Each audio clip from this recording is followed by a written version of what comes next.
Autre animé avec l'anime You for Mar. Alors l'anime You for Mar, je l'ai mis dans la catégorie cool et au départ, franchement, j'allais la mettre dans la catégorie mitigée, voire la catégorie je zappe, littéralement. Là, je l'ai mis dans la catégorie cool parce qu'au fur et à mesure de l'avancée du scénario, c'était quand même assez intéressant et assez plaisant. Je vous rappelle le speech de départ. On est un peu dans un univers où tout simplement il va y avoir des robots, des espèces de cyborgs, et si vous préférez, il va y avoir la police qui va engendrer tout ça, et puis ils vont allouer des cyborgs à des inspecteurs et ils vont essayer de réprimander les méchants en question.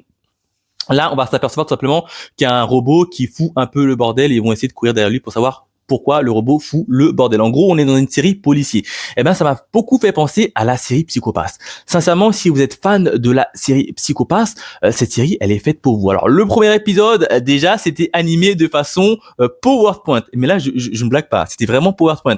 T'avais des images fixes et derrière, t'avais des dialogues. Je me suis dit, mais attends, premier épisode, c'est ça va pas le faire du tout. Évidemment, j'ai continué avec l'épisode 2, 3, 4, 5, et au fur et à mesure, très sincèrement, le scénario se mettait en place. On est littéralement dans un polar, dans une série policière.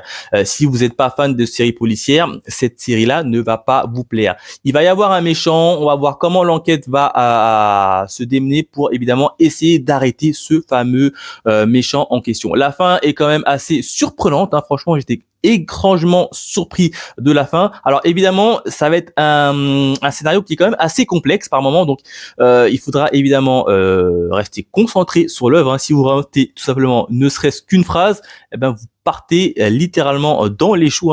Plusieurs fois, j'ai dû me remettre autour pour pouvoir bien saisir l'enjeu en question du scénario, parce que très vite, il y a beaucoup d'enjeux, on s'y perd quand même beaucoup, mais pour autant, le scénario est quand même plutôt bien ficelé. Donc c'est pour ça que je l'ai mis dans la catégorie cool, parce que j'ai passé un agréable moment à le suivre. Encore une fois, excepté l'épisode 0. Oui, parce que c'était l'épisode 0 qui était animé de manière PowerPoint, où je n'ai absolument pas compris pourquoi ils ont mis un épisode 0 qui ne sert strictement à rien.